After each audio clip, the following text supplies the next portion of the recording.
Hi Thomas, hope you're well. Just wondering, any team news ahead of tomorrow's game? Um, Everyone ready for the Fulham squad is ready for Newcastle tomorrow. And you were very strong after the Fulham match about the booing directed at your goalkeeper. Having had a day to reflect on that, what is your message to the supporters now ahead of tomorrow's game? Um, that we, as I said after the game, completely, understand the frustration that if we don't win, there will always be a frustration. So that's normal. It's part of it, and also when we haven't won as much as we won at home, not only this year but also the last long period. I don't know how long that is. Maybe years, maybe more. So of course, then the frustration maybe can grow a little bit more. So that's understandable. It's my job to do what I can to make sure we are calm and look at the things in a way where we split things up in terms of performance, what is impacting in how we try to do to build the team. So yeah, I think that's part of it, and we would like to do. As we are nothing without the fans. This club, no club is anything without the fans. Tottenham Hotspur, we are nothing without our fantastic fans. Nothing. So we need each other. We want them. There's nothing we want more than making them happy in every way. And my point was that during matches, that's where we need each other. After, fair with the booing, but during, that's where I want to create a fortress. I think some of you guys probably have a even more, how can I say, up-to-date stat in terms of how many games we won or lost or draw the last couple of years. But if any club want to be successful, you need to create a fortress. If you want to create a fortress, it can only be together, fans, team. My job is to make sure that we do everything we can to perform, but can we do that together? That's where you create a very difficult place to play. Yeah. And you mentioned results then not really going your way in the last week or so. You've often spoken about staying calm during those difficult spells. What's the message to the players? How are you keeping them calm? We of course have meetings yesterday and today, and yesterday of course like normal debriefing the Fulham game, and today looking more forward to Newcastle. There'll be some meetings tomorrow.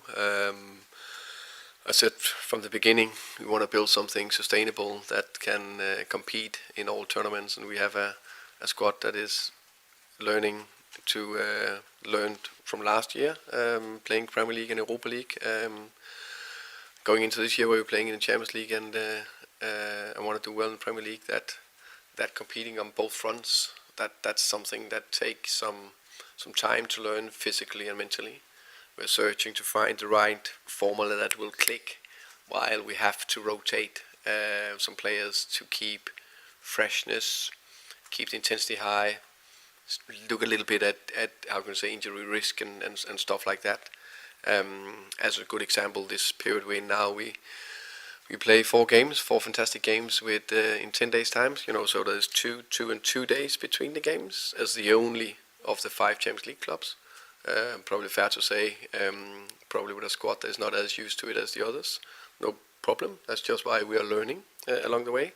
And we also had a spell early in the season. I think it was Everton. Was it Newcastle as well? Chelsea and Copenhagen. Ours was also 2-2-2. It was only us and Arsenal that had that.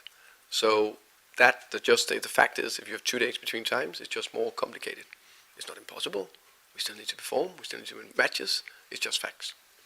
And you've mentioned over the past couple of weeks as well about different players for different games. I know you get asked it a lot, but what does Xavi Simons need to show you to earn a few more minutes, and can we expect to see him starting tomorrow or in this busy period? Yeah, of course. There's a reason why we got Xavi here. I think he's a very good player in every aspect.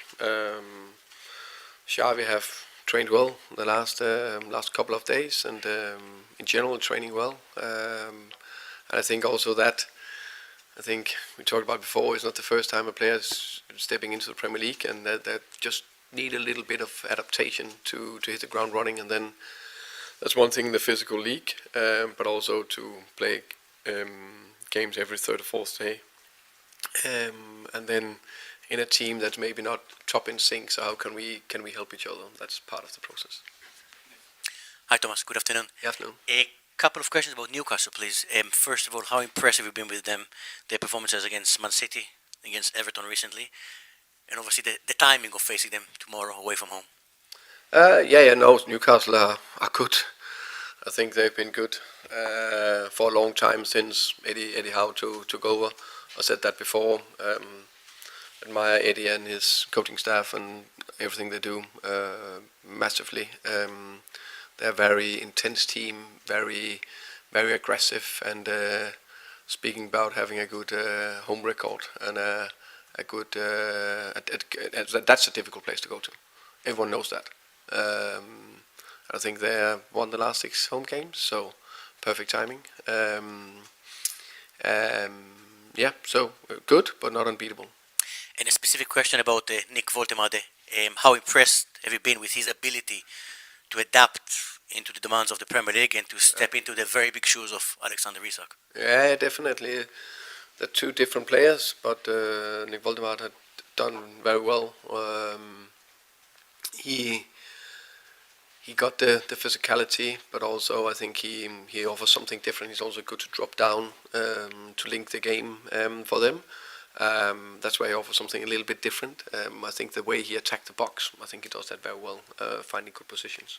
I can ask you about your goalkeeper Vicario, but more from a positive perspective. Yeah. We see players in the past, when they make big mistake, they try not to go and speak to the media, maybe to hide a little bit. With him, it's the other way around. After the Fulham game, he spoke to the media. He put in a statement as well on social media. How much it shows about Vicario's personality, his character, and how important he is as a leader in your dressing room? Vic is remarkable. His character is fantastic in every aspect. I think it's about how you carry yourself every day, in good times and bad times, and he's very consistent in that way. I think everyone knows that everyone makes mistakes. Sometimes on the football pitch, outside football, or whatever we do. But the way he carries himself, that impressed me very, very much. And his, I think, also responds to setbacks and also mistakes. I think he does that, very well. Hi Thomas, how are you? I'm good, thank you. And you? Very well. In terms of fans booing, I understand what you're saying, wait to the end, but some fans don't stay to the end of the game, and some fans want to let the players know what they're feeling, how they're feeling, and when they're feeling it, maybe during a game. Should everybody not be allowed their opinion whenever they want? Yes, just like I'm allowed my opinion wherever I want. So I think it's fair. I'm just saying what I think. I'm like, can't say it enough. We have some fantastic fans. We're nothing without the fans. We need them, every aspect, and they are very much allowed to be disappointed. No problem. I'm just saying when you play a match at home, it is not as helpful as it is when they can see they're driving the team forward, for example. And of course, it's up to us to do everything we can to perform. So it's just going hand in hand. But the beautiful thing about football and life is never straightforward. And I know you don't read social media, but Pedro Porro posted on social media about Saturday and the that one I supporters. read because my good friend over here sent it to me. Okay. He said it was probably a good idea to read that before I went into the beautiful day with you guys here. So what did you think of it, and do you think he should have posted that? Second, what I think What about did you think of his social media, and should he have done it? I think it's fair, when I think it's fair in that sense. Again, the players, they are individual people that they can have their own opinions, and I think he was. I think what he put out there was fair in every aspect.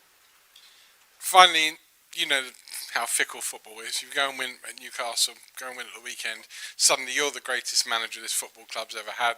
It's the greatest set of players this club's ever had. Lose them both, and the opposite is true.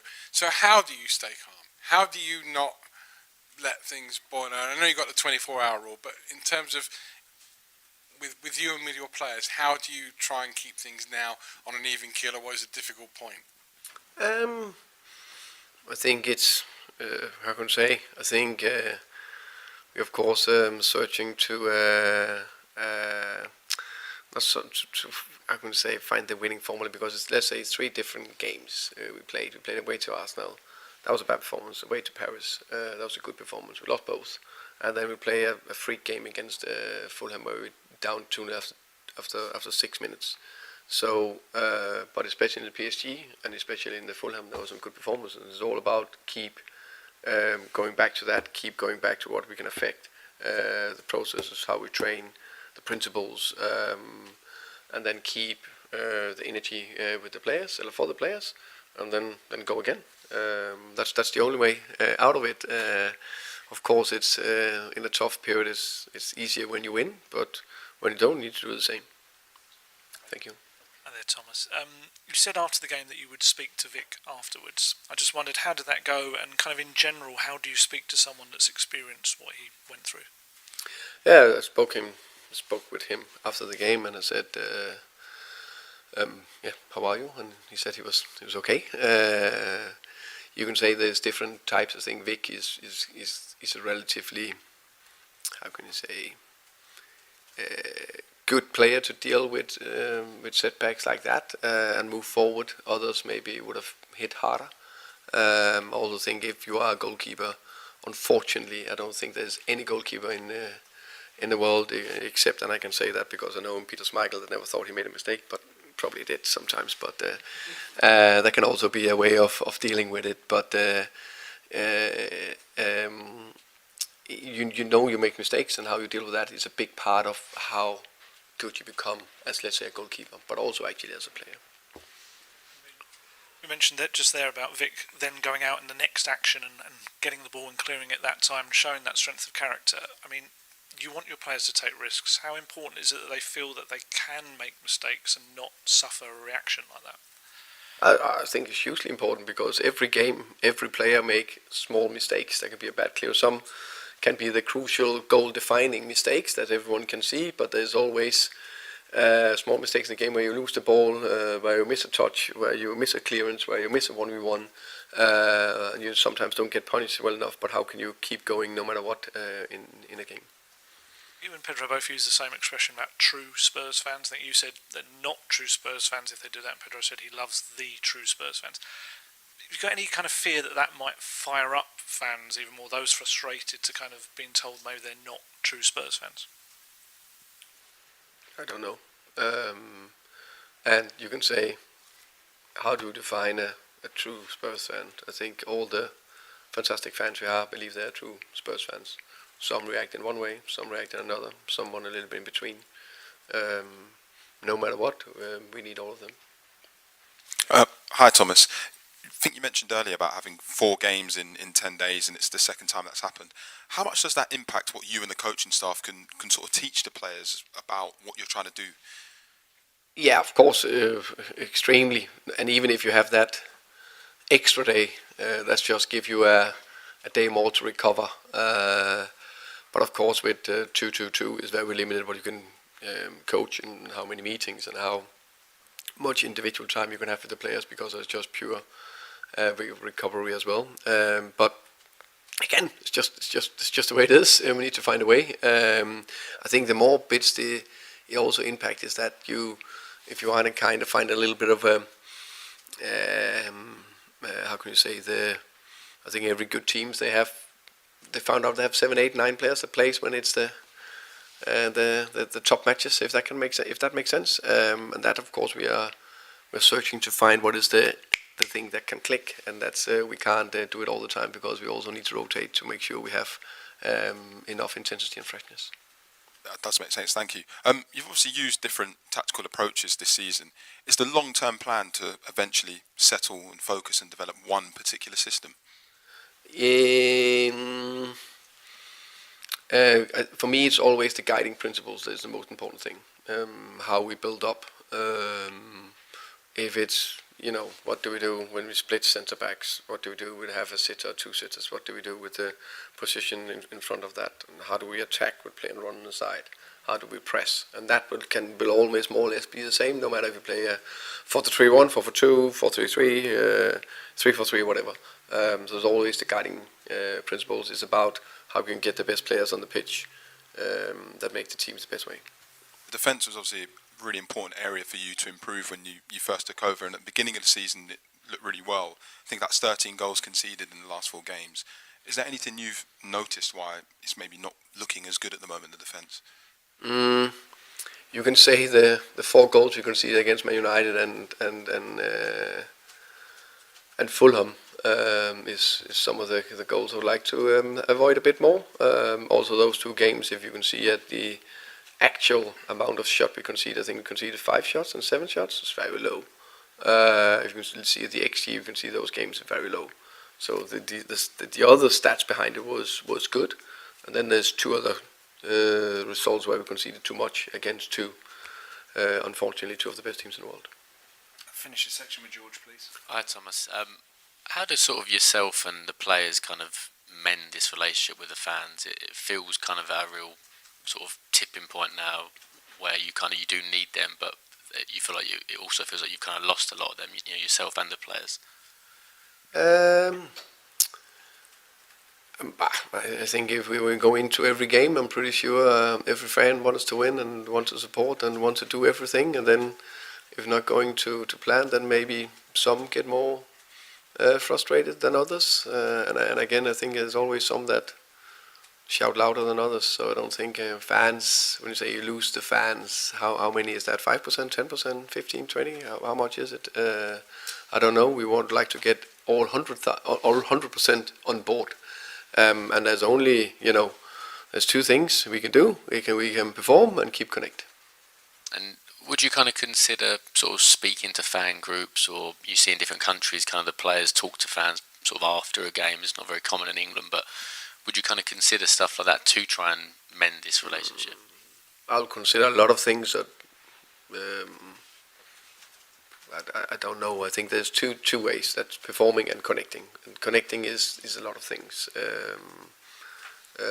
I, in general, always believe in dialogue, but we are privileged. We have a lot of fans, so there'll be a lot we need to reach out to.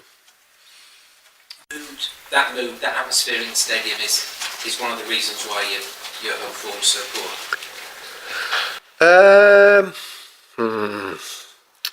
I think mainly is on the pitch.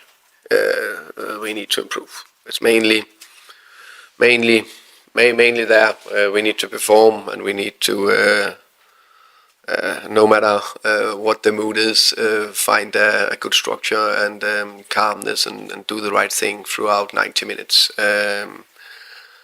I think there is a reason why some, how can you say, home grounds are more, how can you say, successful for whatever reason, because there's also that part of we can be pushed forward, which I definitely feel we do a lot of times. So the more we can do that as well, the better. Do you feel that any of the players are afraid to do certain things or become or confidence drains quickly because of? But I think also now it's like with everything, sometimes a narrative can be truth, sometimes it can not be true. But there's a narrative out there and there's a lot of talk. It's a fact, by the way, we haven't won that many times at home, so that I can't run away from. But also, I don't think the can say relationship with the fans is that bad. If it's like the big talk of the town. So every game we go out there, I definitely feel the fans is behind us, and we keep going.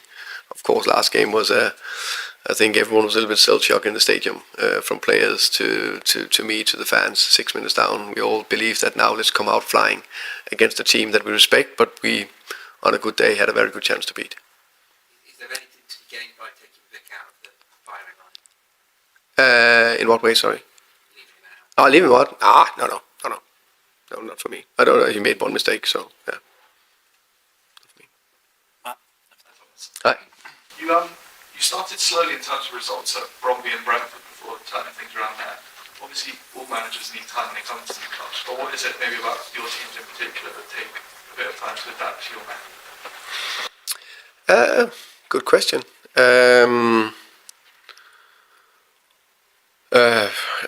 least I didn't.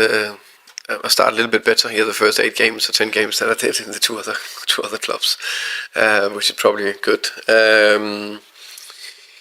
Yeah, I think there could be different reasons for that. I think when I took over in Brøndby, it was a completely new start. The club was close to get relegated the year before. Even was a big club.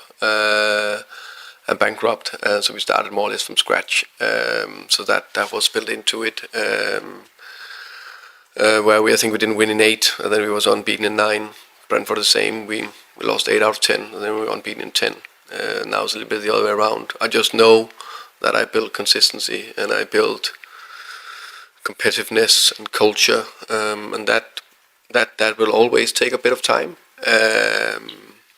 And the big thing here, we want to build it while we need to compete every single week, 3 times a week or 2 times a week, depending on how you see it.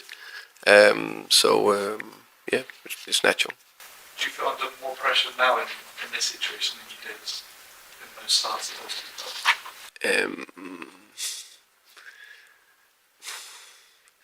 In a way, I got more experience, so I know what's needed. You can say the first job in Brøndby was my first senior job in a massive club in Denmark with massive exposure. I would say, if anything, a little less. But of course, I know there is, how can you say, pressure or attention or that we need to win. And there's been a lot of talk this season about being a new era in terms of the ownership and being sort of ambitious and demanding success. Are you confident they'll be patient and give you that time?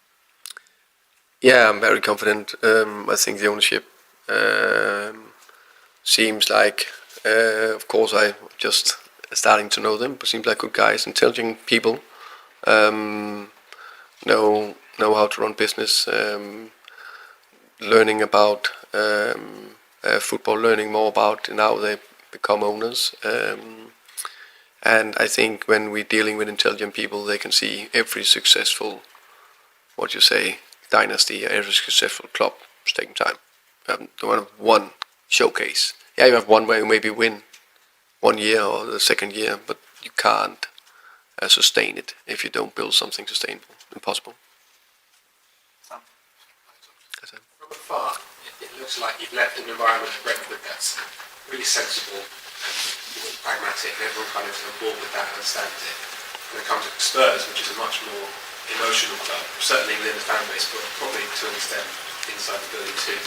Do you have that feeling that there's this big difference now in what you have to think about and those emotions you have to manage compared to what you've done in your career before? Yeah. This is more of on another scale, of course, but more like my first job in Brøndby. Just you compare some of it. Where, as you say, Brentford was in a different way.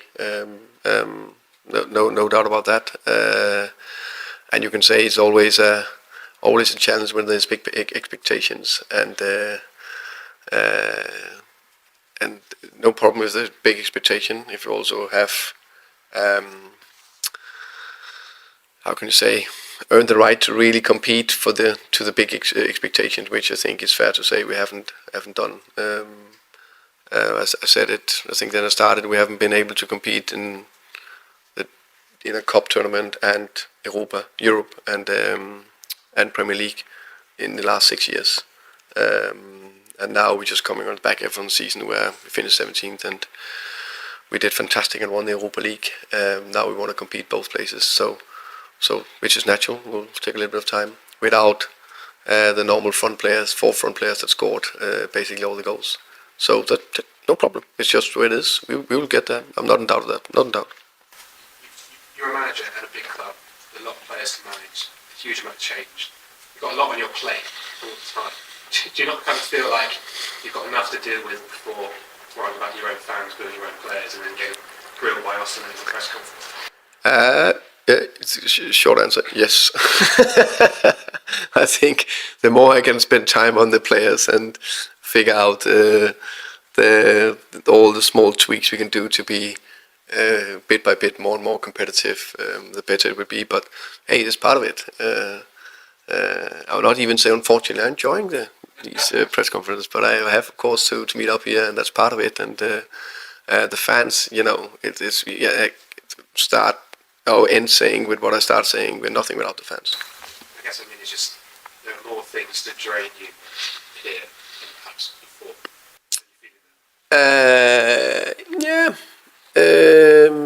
I think that's fair. And then I think that linked with your stepping into a new club, you get to know new players, staff, and how do you know them before and you need to invest time in them. And then of course with the program, that's of course training as well. But hey, that's part of it. That's why I took the job. John, hi Thomas. Can I just clarify the remarks about that you made after the match? What just said earlier on about overall, you don't boo during the match. Seems sensible, statesmanlike, diplomatic.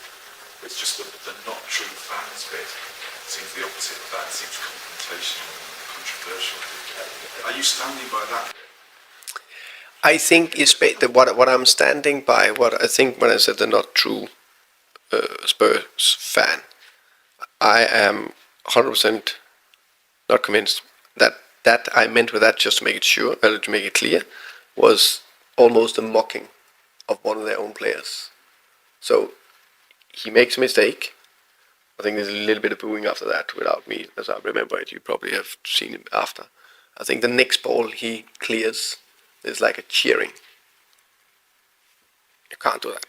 The opponents can do that. Can't do that as a fan. So in that sense, that's where I would stand by that quote. I said that. The booing during, I don't think it's helpful, but we're all different. That's what I mean by it. It also seems that the players decided not to clap the fans after the game. Are you happy with that? Are you going to instruct them to do that, or are you going to let them do what they feel is right? I think, again, it's important that we connect with the fans. I think it's pretty obvious that away from home we go to the away fans and thank for the travelling and support. And that's, I think also is pretty, maybe it's not as consistent. That was maybe not as many that clapped after the game, but I still saw a few. I myself did it as well. So sometimes that can be emotional, whatever. But I will always say that clap the fans after the game. Maybe don't have to do the big loop, but yeah. So there's a specific instruction you will. There's not a specific instruction. That's what I would recommend. Yeah. And what have you said to the players about this relationship? So they had a meeting after the Chelsea game. You're in the middle of all this. It's not you're doing it. Yeah, and that's fair. That's why I'm sitting here. I think as to make it clear, I'm always a little bit surprised at how things can get out of a meeting inside the club. That's always a little bit okay. But you guys are doing a good job because it's not coming out if you guys are not doing a good job. So well done for that. I actually mean that. It's not ironically. But we didn't have a meeting about the fans. We had a debrief after the game about the game as we do all the time, and it was pretty evident after that game. That was the first time there was a little bit talk about fans and relationship and all that. So we had to talk about that, which is natural. Newcastle, ideal away game because you have to be a true fan to go.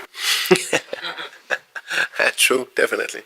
I don't think there's any ideal game. I think the next one is always an opportunity to turn things around with a good performance and hopefully 3 points. You're welcome.